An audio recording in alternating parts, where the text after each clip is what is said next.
God, beloved ones of God, you may belong to any race, caste, creed, or nation, still you are all impartially beloved by God. You may be a believer or an unbeliever in the Supreme Being, but He cares not. His mercy and grace flow through all His powers, without distinction of friend or foe. Every leaf of tree, Allah's praise displays, only the pious mind can hear their sacred lays. The sun, moon, and stars give light, the timely change of seasons promotes health and cheerfulness, the rain grows corn, fruits, and flowers, and the alternation of day and night provides the opportunity for work and rest. Earth, water, fire and air all work harmoniously. For thee they always food prepare, thou shouldst not eat unthankfully. For how each day the sun shines and serves, all praise from thee Allah deserves. If you study your own body, you will find its mechanism to be the original model of the artificial mechanism of the world. Art and science fail if compared with that of His nature. The ear, eyes, and all other organs, how perfectly they are adapted in shape and mechanism to the purpose which they must serve. How liberally the needs of life, water, air, and food, are supplied, even milk is prepared in the mother's breast for the unborn infant. Should we not appreciate the liberality of the Creator, and thank Him each moment with all humility and gratitude? Praise be to Allah, the worship of whom is the means of drawing closer to Him, and the giving of thanks to whom involves an increase of benefits. Every breath which is inhaled prolongs life, and when exhaled it quickens the frame. In every breath, therefore, two blessings are contained, and for every blessing a separate thanksgiving is due, Sadi. He has fashioned and molded you after His own image, and made you Ashraf al-Makhluqat, the highest of all beings and the pride of the universe, having given you command over all other beings of both worlds. As is said in the Quran, do you not see that Allah has subjected all things on earth to you? And at the same time He has given you, by His grace, the attributes of humanity, kindness, gratitude, faithfulness, justice, modesty, piety, sympathy, reverence, bravery, patience, love, knowledge, and wisdom. This is an open proof of your being the real object of creation and the most beloved of God. Nature. The argument has been raised that all manifestation is due to the interaction of natural elements, working by their own force. Every cause has its effect, and the effect again becomes a cause for the reaction, thus nature works unaided. The answer is, that every cause must have some preceding cause, or first cause, to produce it, and logically one cause may produce many effects, which effects again become second causes, producing new reactions. While intellectual minds are seeking second causes, the wise man only perceives the first cause. Air, earth, water, being second causes, the precedent cause, which makes them act and pause, is hidden. The personal being granting that we see nature, and also admitting its original cause, upon what grounds do we consider the cause to be a personal God, meriting worship? The answer is that nature itself consists of different personalities, and each of them has its peculiar attributes. The sum total of all these personalities is one, the only real personality. In relation to that one, all other personalities are merely an illusion. Just as, in a limited form, a nation or a community is the sum of many personalities. Just as nature manifested in numerous names and forms is still called nature, singular not plural, just as the individual combines within himself the different parts of his body, arms, limbs, eyes, ears, and is possessed of different qualities yet is one person, so the sum total of all personalities is called God. He is the possessor of all the visible and invisible attributes of the Absolute, and has different names in different languages for the understanding of man. It may be said that the personality of a man is quite comprehensible, since his actions exhibit him as a single individual, whereas God's personality has no clear identification of its own. The answer is, that variety covers unity. Hidden things are manifested by their opposites, but as God has no opposite He remains hidden. God's light has no opposite in the range of creation whereby it may be manifested to view, Jiludin Rumi. The wise man by studying nature enters into the unity through its variety, and realizes the personality of God by sacrificing his own. He who knows himself knows Allah, sayings of Muhammad. The kingdom of God is within you, Bible. Self-knowledge is the real wisdom, Vedanta. God's relation to nature may be understood by analyzing the idea expressed in the words, I myself. This affirmation means the one individual, at the same time it identifies the dual aspect of the one. In this phrase, I is the possessor, and myself is the possessed. So also God, the unmanifested, is the possessor, and nature, the manifestation, is the possessed, which has its source hidden within itself. The possessed could not have been created from anything other than the possessor's own self, as there existed none but the possessor.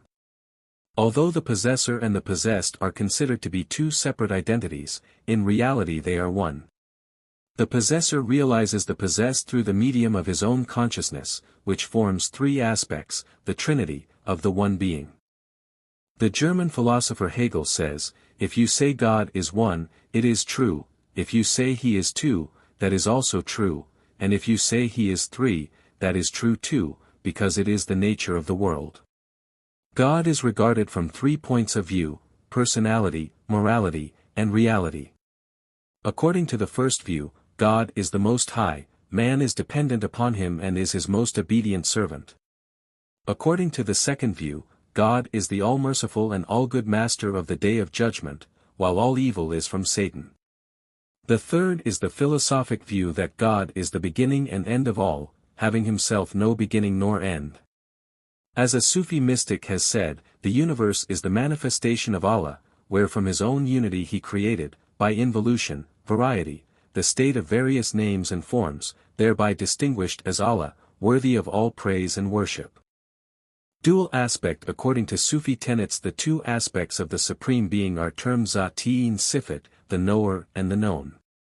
The former is Allah and the latter Muhammad.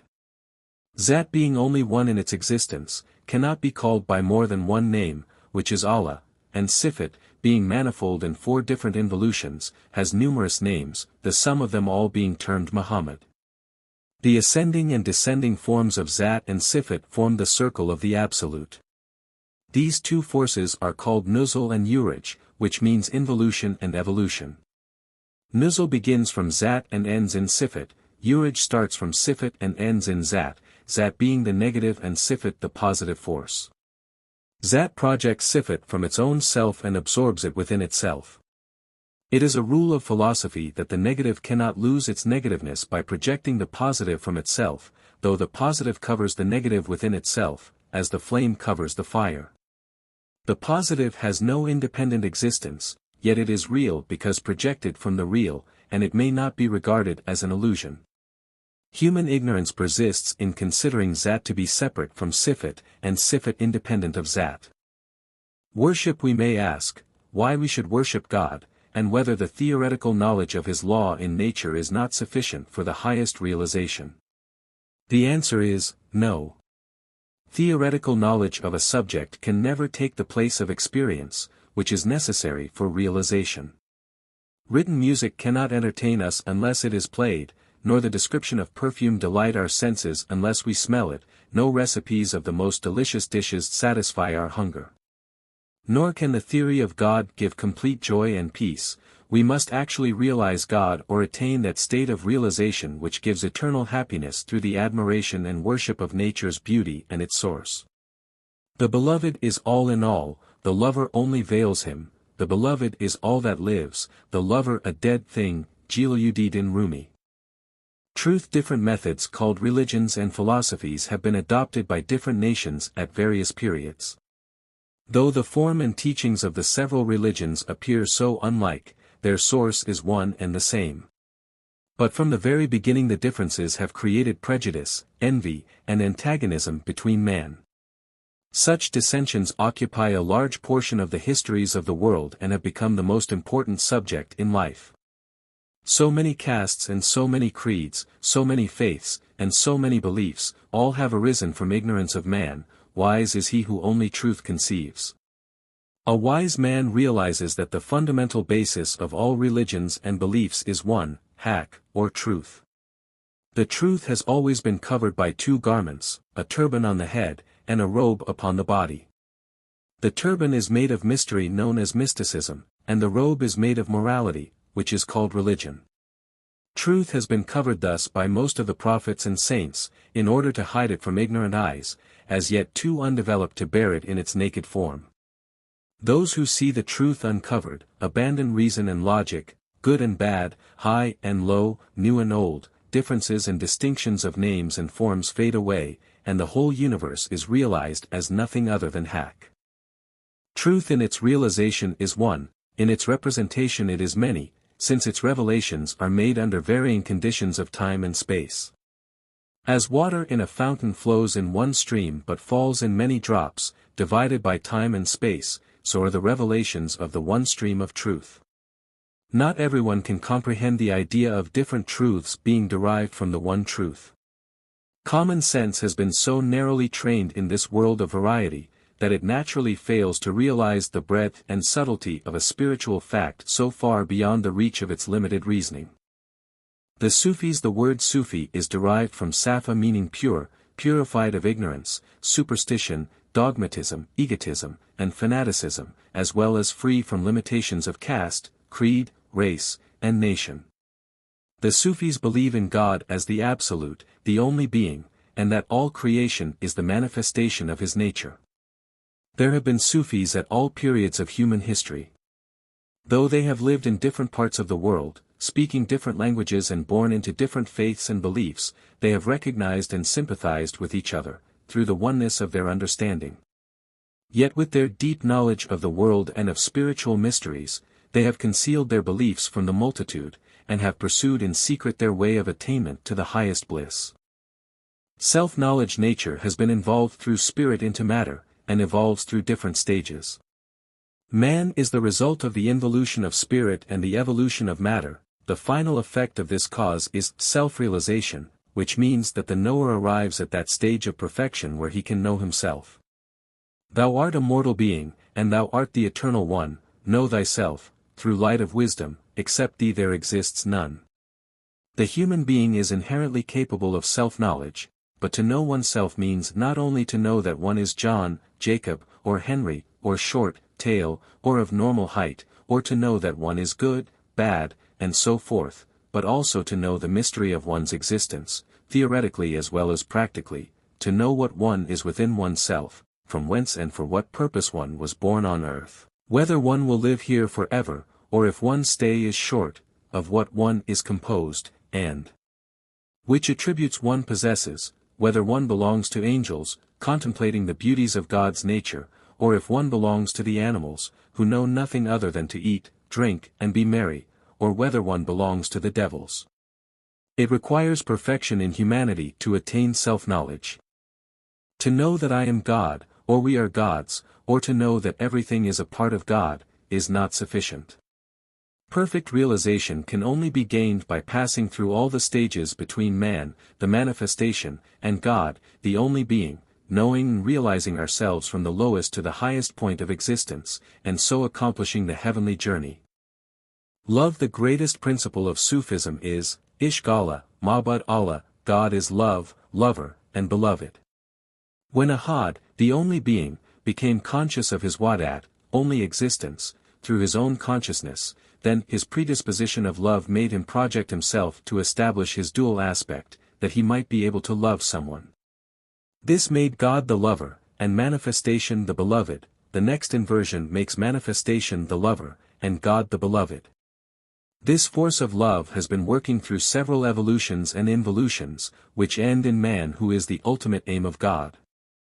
The dual aspect of God is significant in Zat and Sifat, in spirit and matter, and in the mineral, vegetable, animal, and human kingdoms, wherein the two sexes, male and female, are clearly represented. The dual aspect of God is symbolized by each form of this wonderful world.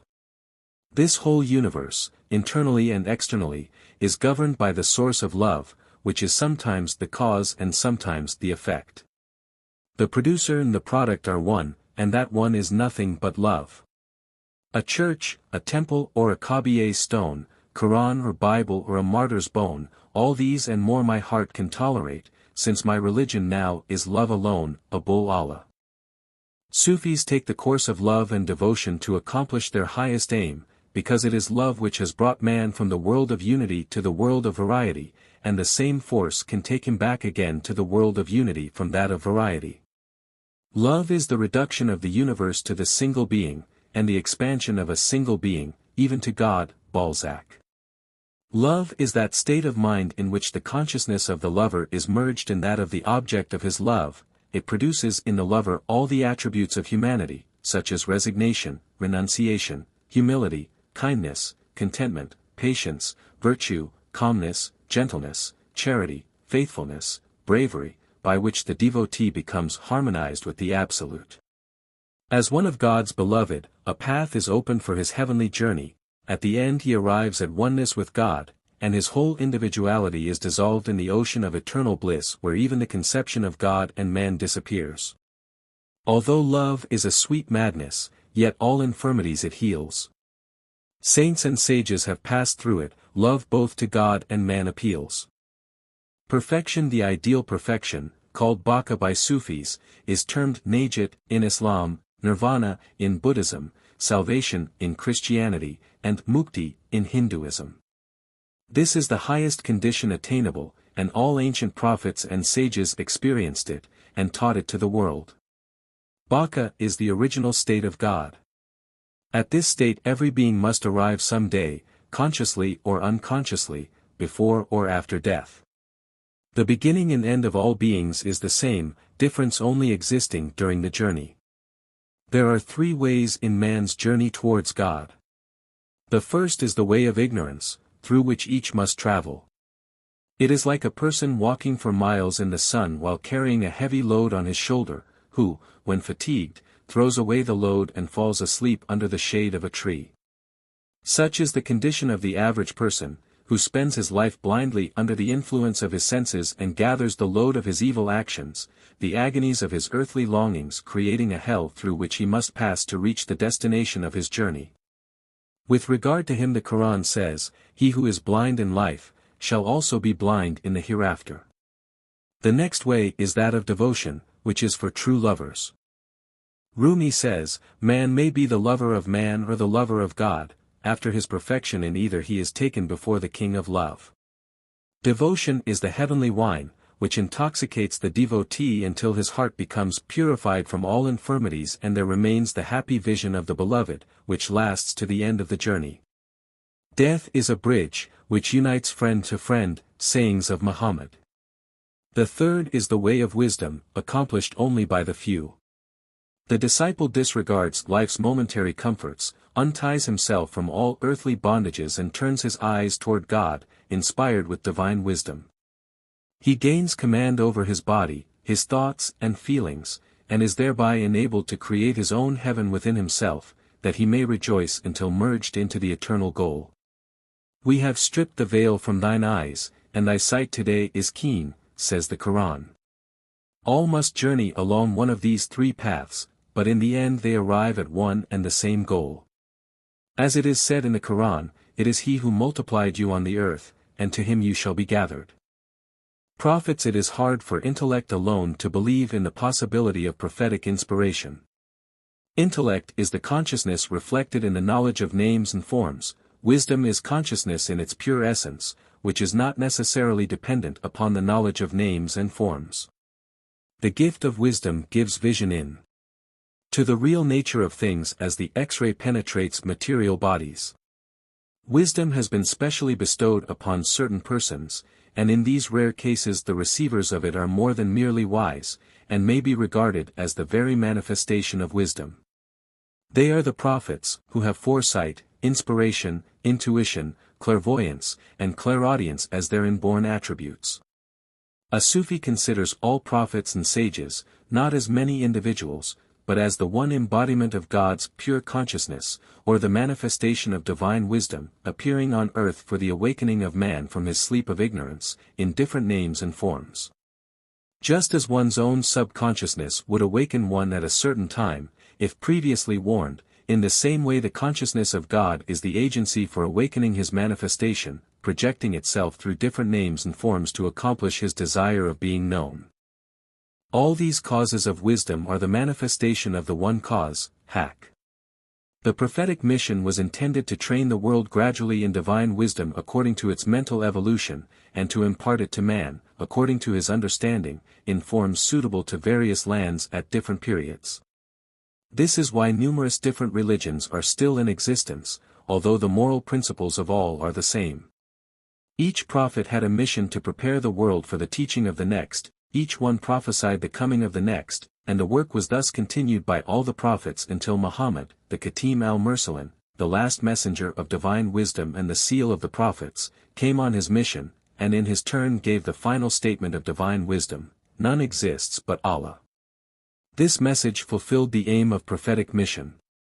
This final definition is a clear interpretation of all religions and philosophies in the most apparent form. There was no necessity left for any more prophets after this divine message, which created the spirit of democracy in religion by recognizing God in every being. By this message man received the knowledge that he may attain the highest perfection under the guidance of a perfect murshid or spiritual teacher. Sufis have no prejudice regarding any prophets and masters. They look upon all as divine wisdom itself, the highest attribute of God, appearing under different names and forms, and they love them with all adoration, as the lover loves his beloved in all her different garments, and throughout all the stages of her life. Sufis also respectfully recognize and offer devotion to their beloved, the divine wisdom in all her garments, at all times, and under such different names and forms as Abraham, Moses, Jesus, and Muhammad. Muhammad teachings are studied and followed by the orthodox as religion, and by the deep thinkers as a philosophy. Sufis, who had received spiritual training from all previous prophets and leaders, likewise received training from Muhammad. The openness of Muhammad's essential teachings paved the way for them to come forward into the world without the interference they had previously experienced, and a mystic order called the Sahiba-i Safa, Knights of Purity, was inaugurated by the Prophet, and afterwards was carried on by Ali and Siddiq.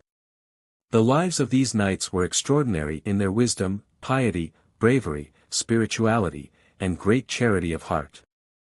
This order was carried on by their successors, who were called Pir-o-Murshid, Sheik, etc., one after another, duly connected as links in a chain. The spiritual bond between them is a miraculous force of divine illumination, and is experienced by worthy initiates of the Sufi order, just as the electric current runs through all connected lamps and lights them. By this means the higher development is attained without great efforts. Sufism was unostentatiously practiced in Arabia during the period of Sahabis, Tabi'in, and Tabi'i Tabi'in. Charity, piety, spirituality, and bravery are the real proofs of Sufi advancement. The sensational Sufi movements which took place in Persia in the later periods, have won all the credit of Sufism for the Persians, and Sufism came to be regarded as a Persian philosophy. Imam al-Ghazali, Junaidi Baghdadi, Fariduddin Attar had taken the lead in advancing Sufism in the world at large. Shamsi Tabrizi, Sadi, Kagani, Ferdowsi, Omar Khayyam, Abdul Allah and other great Sufi poets, have very substantially established the reputation of Sufism by their inspired poetical works on divine wisdom. Sa'di's works, Gulistan and Bastan, illuminate the intellect, the Divan of Hafiz expands the heart with divine love, Jalaluddin Rumi's poems, the Masnavi-e-Manavi inspire the soul. These works were originally composed in Persian, but are now translated into many other languages. They have been a most important source of education for humanity, and are studied as the most popular treatises on the divine wisdom of the East. The spiritual part of Sufism was most miraculously realized by Abdul Qadir Jilani, Moinuddin Chishti, Bahauddin Naqshband, Shihabuddin Sohrawardi, and others. India, being greatly addicted to philosophy, was well suited for Sufism, where, in ancient and modern records, a great many Sufis with miraculous careers are to be found. The tombs of Moinuddin Chishti, Nizamuddin, Sharifuddin, Banda Navas, Muhammad Ghaus, are visited with much reverence and devotion by people of various nations and many beliefs, in thankful remembrance of their great careers. Sufism, as a religious philosophy of love, harmony, and beauty, aims at expanding the soul of man until the realization of the beauty of all creation enables him to become as perfect an expression of divine harmony as possible. It is therefore natural that the Sufi order should stand foremost as a spiritual power in the East, and that it is rapidly becoming recognized in the West. Many Sufi saints have attained what is known as God consciousness, which is the most all-inclusive realization of the meaning of the word good attainable by man. Strictly speaking, Sufism is neither a religion nor a philosophy, it is neither theism nor atheism, but stands between the two and fills the gap. Among the religious, Sufis are considered to be free thinkers, while among intellectual philosophers they are considered religious, because they make use of subtler principles in life to elevate the soul than can readily be followed by material logic. Sufis have in many cases realized and shown the greatest perfection in humanity. And among the lives of the Sufi saints may be found some of the most divine models of human perfection in all capacities, from a king to a laborer. The idea that Sufism sprang from Islam or from any other religion, is not necessarily true, yet it may rightly be called the spirit of Islam, as well as the pure essence of all religions and philosophies. A true Sufi remains in the thought of truth continually, sees the truth in all things and never becomes prejudiced, but cultivates affection for all beings. A Sufi accomplishes the divine journey and reaches the highest grade of Baka during this life, but people of all beliefs arrive, eventually, at the same level of understanding and realization which Sufism represents. Sufism contains all branches of mysticism, such as psychology, occultism, spiritualism, clairvoyance, clairaudience, intuition, inspiration, etc., but that which a Sufi particularly wishes to acquire is not necessarily any of the above-named powers, because the object of all these powers is towards greater individuality, and individuality itself is only a hindrance on the Sufi's path towards the accomplishment of his highest perfection. Therefore the main object of initiation in the Sufi order is to cultivate the heart through renunciation and resignation, that it may be pure enough to sow the seed of divine love and realize the highest truth and wisdom, both theoretically and practically, thereby attaining the highest attributes of humanity. Divine perfection is perfection in all powers and mysteries. All mysteries, powers, and realizations gradually manifest themselves to the Sufi through his natural development, without his specially striving for them. Self-realization is the highest and most difficult attainment of all. It is impossible to acquire it in the manner of sciences and arts, nor is it possible to attain it as health, wealth, honor, and power can be obtained by certain means. For the sake of self-realization, thousands have renounced family and all worldly possessions, and kings their kingdoms, and they have retired to desert, jungle, or mountain fastness, striving to find in asceticism the secret of this bliss. Sufi training. The murshid prefers a murid whose mind is unembarrassed by other methods of training, who is free from worldly considerations, and is possessed of wholehearted perseverance, who is capable of committing himself with perfect faith and devotion to the guidance of his murshid. The practice of harmony and temperance is essential, but the murshid never prescribes for his murids the ascetic life, rather it is a peculiarity of the Sufi training that the murid is quickened to appreciate and enjoy the world more than others. The murshid at first creates divine love in the murid, which, in the course of time, develops and purifies his heart so much that it permits the virtues of humanity to develop freely of themselves. He then receives more and more divine wisdom from the appointed channel, and at last arrives at complete self-realization. There is no common course of study for murids, each receives the special training best adapted to his requirements.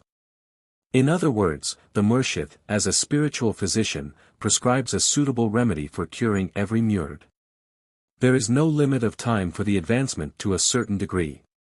To one, realization may come the moment after initiation, to another it may not be vouchsafed during his whole life. Among the sayings of Muhammad one finds, "It depends upon nothing but the mercy of Allah whomever He may kindly choose for it." Still, there is hope of success. Whoever walks one step towards the grace of Allah, the divine mercy walks forward 10 steps to receive him, id. Manifestation. The only being has manifested himself through 7 different planes of existence, to accomplish his desire of being recognized, Tanzi 1. Zat, the unmanifested 2.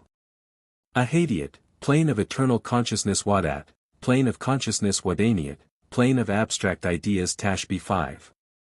Arwa, the spiritual plane 6. Ajam, the astral plane 7.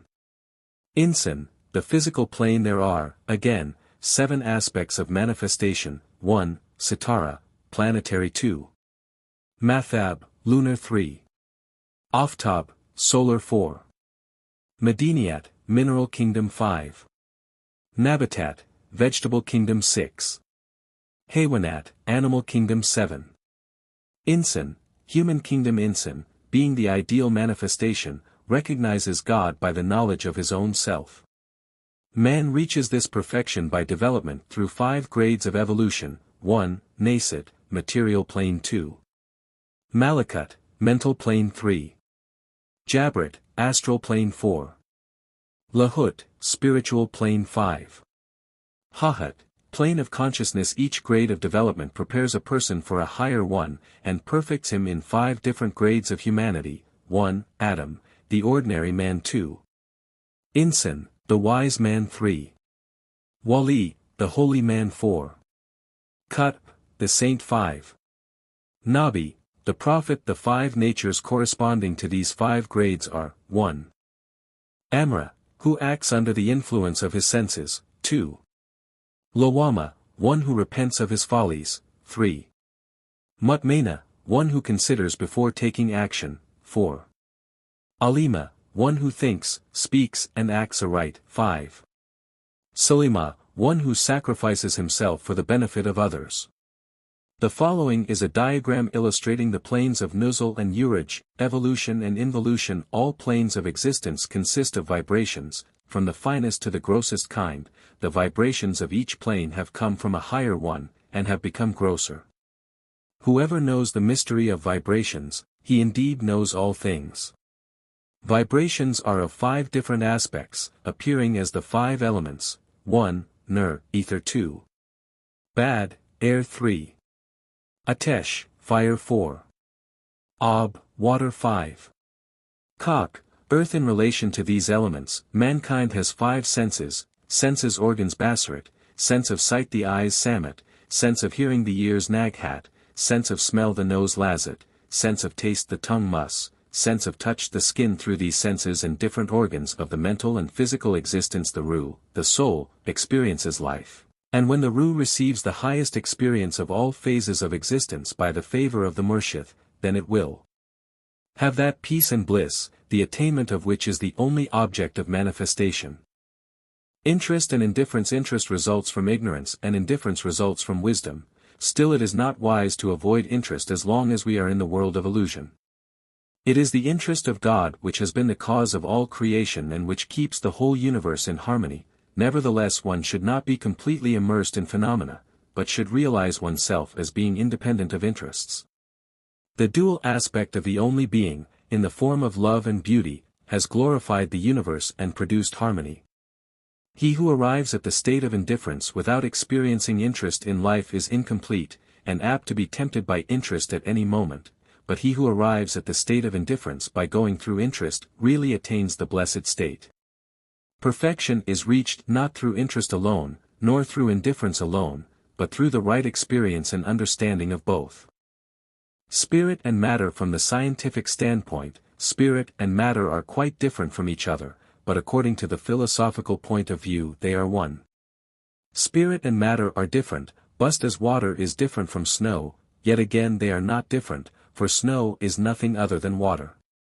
When spiritual vibrations become more dense they turn into matter, and when material vibrations become finer they develop into spirit. For a Sufi at the beginning of his training the spiritual life is desirable, but after mastering it, material and spiritual lives become the same to him, and he is master of both. The heart and soul. Man's heart is the throne of God. The heart is not only a physical organ but is also the function of feeling, placed in the midst of the body and soul. The heart of flesh is the instrument which first receives the feeling of the soul, and transmits its effect through the whole body. There are 4 aspects of the heart, 1, Arsh, the exaltation of the will 2. Kursi, the seat of justice and distinction 3. Law, the fount of inspiration 4. Kalam, the source of intuition. Breath keeps body, heart, and soul connected. It consists of astral vibrations, and has much influence upon the physical and spiritual existence. The first thing a Sufi undertakes in order to harmonize the entire existence, is the purification of the heart, since there is no possibility of the heart's development without devotion, so the faithful murid becomes a sahib-e-dil, as the easiest and most ideal way of development. Intellect and wisdom. Intellect is the knowledge obtained by experience of names and forms. Wisdom is the knowledge which manifests only from the inner being. To acquire intellect one must delve into studies, but to obtain wisdom, nothing but the flow of divine mercy is needed. It is as natural as the instinct of swimming to the fish, or of flying to the bird. Intellect is the sight which enables one to see through the external world, but the light of wisdom enables one to see through the external into the internal world. Wisdom is greater and more difficult to attain than intellect, piety, or spirituality. Dreams and inspirations. Dreams and inspirations are open proofs of the higher world. The past, present, and future are frequently seen in a dream, and may also be revealed through inspiration. The righteous person sees more clearly than the unrighteous. There are 5 kinds of dreams. 1. Khayali, in which the actions and thoughts of the day are reproduced in sleep. 2. Kalbi, in which the dream is opposite to the real happening. 3. Nakshi, in which the real meaning is disguised by a symbolic representation which only the wise can understand. 4. Rui, in which the real happening is literally shown. 5. Alhami, in which divine messages are given in letters or by an angelic voice. Dreams give, sometimes clearly, sometimes in a veiled form, warnings of coming dangers and assurance of success. The ability to be conscious of dreams and their meaning varies with the degree of development attained. Dreams have their effect sooner or later, according to the stars under which they take place. The dream seen at midnight is realized within 1 year, and the dream of the latter part of night within 6 months. The dream of the early morning is realized soon after. At the same time, the manifestation of dreams is subject to qualification according to the good or bad actions of the dreamer. Inspirations are more easily reflected upon spiritual persons than upon material ones. Inspiration is the inner light which reflects itself upon the heart of man. The purer the heart is from rust, like a clean mirror, the more clearly inspiration can be reflected in it. To receive inspirations clearly, the heart should be prepared by proper training. A heart soiled with rust is never capable of receiving them. There are 5 kinds of inspiration. 1. Ilm, inspiration of an artist and scientist. 2. Ilm Huzn, inspiration of a musician and poet. 3. Ilm Ishq, inspiration of a devotee. 4. Ilm Iru, inspiration of a mystic. 5. Ilm Gaib, inspiration of a prophet. Inspirations are reflected upon mankind in 5 ways. 1. Kushad der Kyle, in the wave of thought. 2. Kushad der Hal, in emotions and feelings. 3. Kushad der Jimal, in the sufferings of the heart. 4. Kushad der Jilal, in the flow of wisdom. 5. Kushad der Kamal, in the divine voice and vision. Some are born with an inspirational gift, and to some it appears after their development. The higher the development in spirituality, the greater the capacity for inspiration, yet the gift of inspiration is not constant. As the saying of Muhammad declares, inspirations are enclosed as well as disclosed at times. They appear according to the will of Allah, the only knower of the unknown. Law of action. The law of cause and effect is as definite in its results in the realm of speech and thought as in the physical world. Evil done, when it is considered evil, is a sin, and good done, when it is considered good, is a virtue, but one who does good or bad without understanding, has no responsibility for his sins nor credit for his virtues, but he is liable to punishment or reward just the same. Man forms his future by his actions. His every good or bad action spreads its vibrations and becomes known throughout the universe. The more spiritual a man is, the stronger and clearer are the vibrations of his actions, which spread over the world and weave his future. The universe is like a dome, it vibrates to that which you say in it, and echoes the same back to you. So also is the law of action. We reap what we sow. It is impossible to differentiate between good and bad, because the thing seen is colored by the personality of the seer.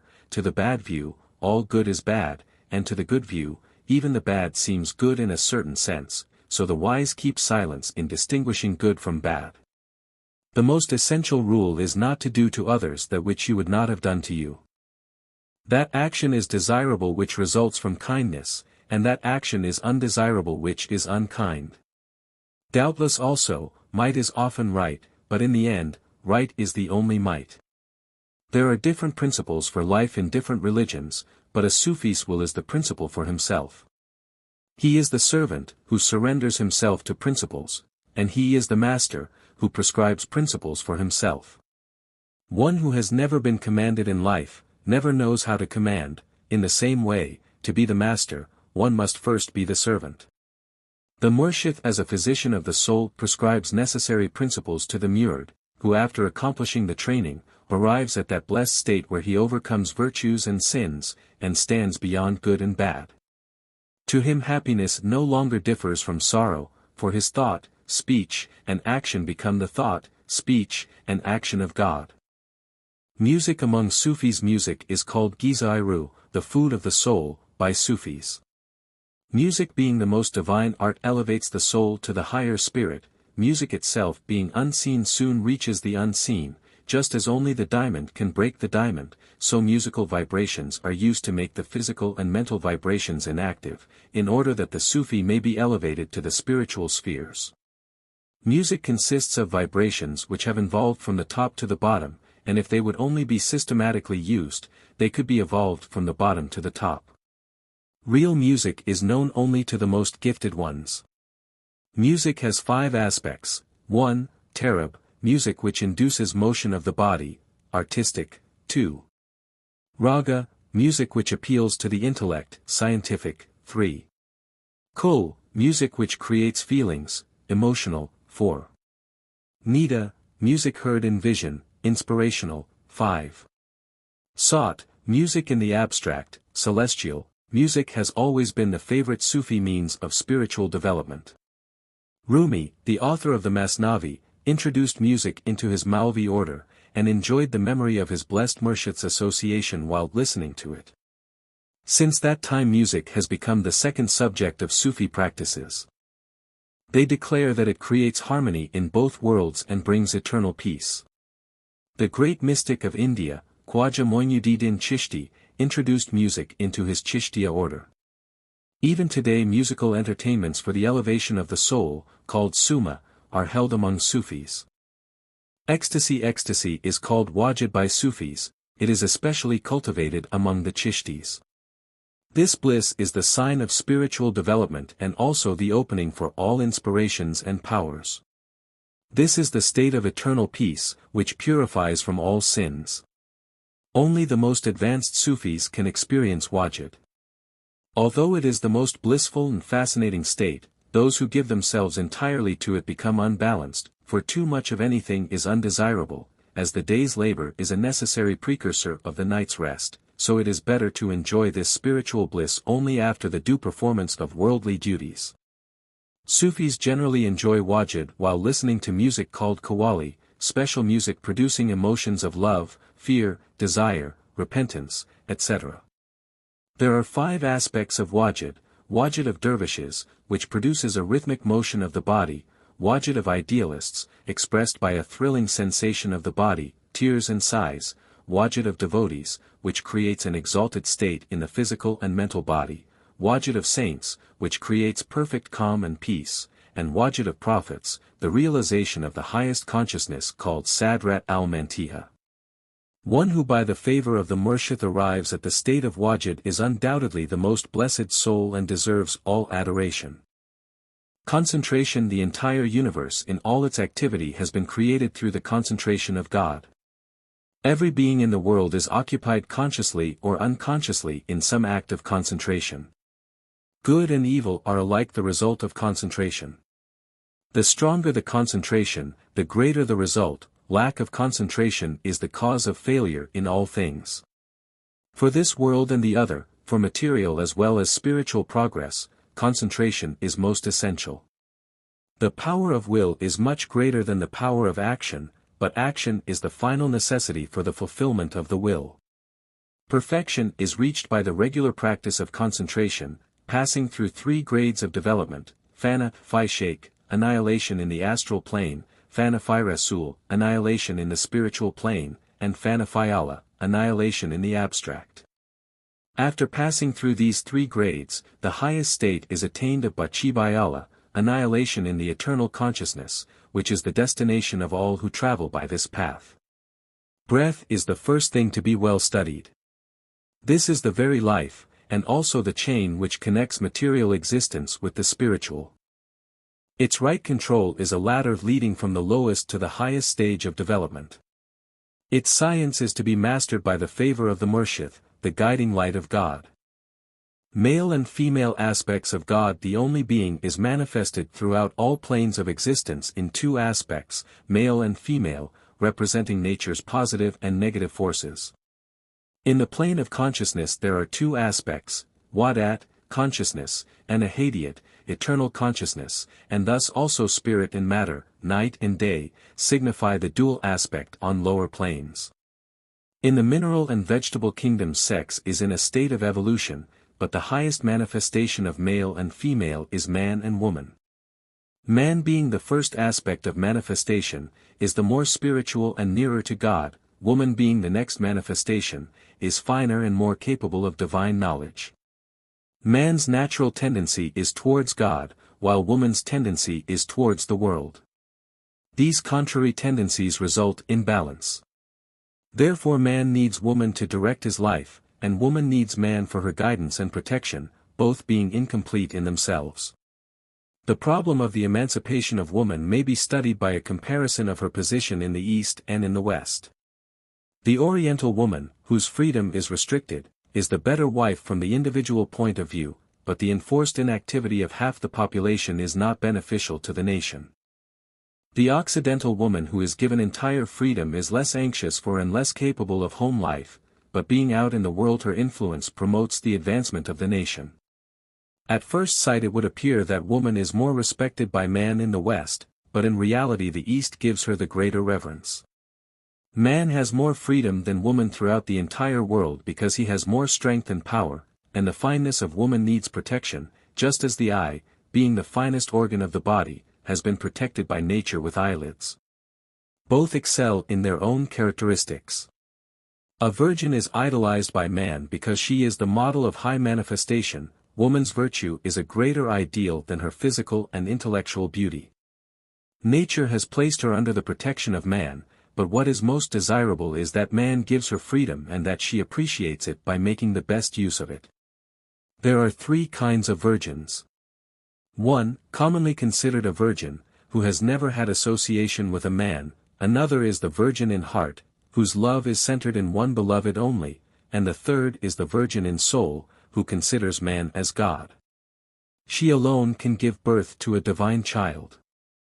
A woman may become a doctor, solicitor, or minister, but it is incomparably greater if she can become a good wife and a kind mother. Monogamy and polygamy are inborn human attributes. They also exist among birds and beasts. Each individual is born with one of these tendencies, but sometimes one rather than the other is developed by the effect of the atmosphere and surroundings. These tendencies also depend upon the climatic and physical conditions of different countries and races. Polygamy may be natural to man, and monogamy to woman, as the former helps manifestation while the latter destroys it. Illegal polygamy is worse than legal, because it creates deceit and falsehood. Monogamy is the ideal life which is a comfort in this world and the next, and perfects one in love.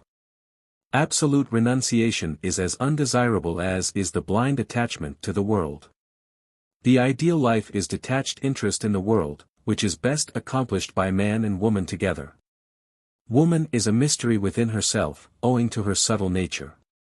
Sages who made the mistake of considering woman to be of lesser spiritual importance forgot that they themselves were the product of woman.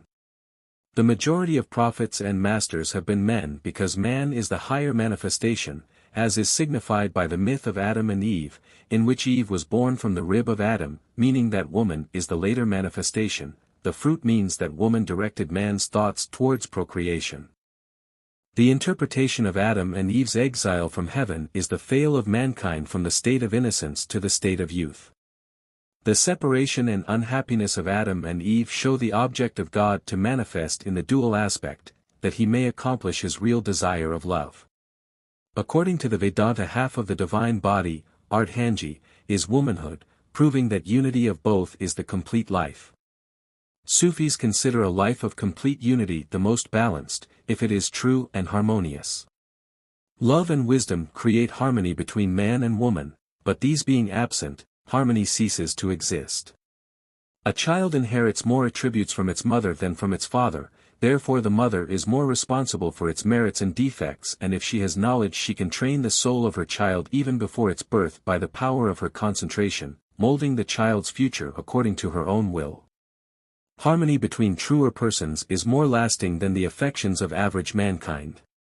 People of angelic qualities have everlasting harmony between them, in which God himself accomplishes his object of manifestation.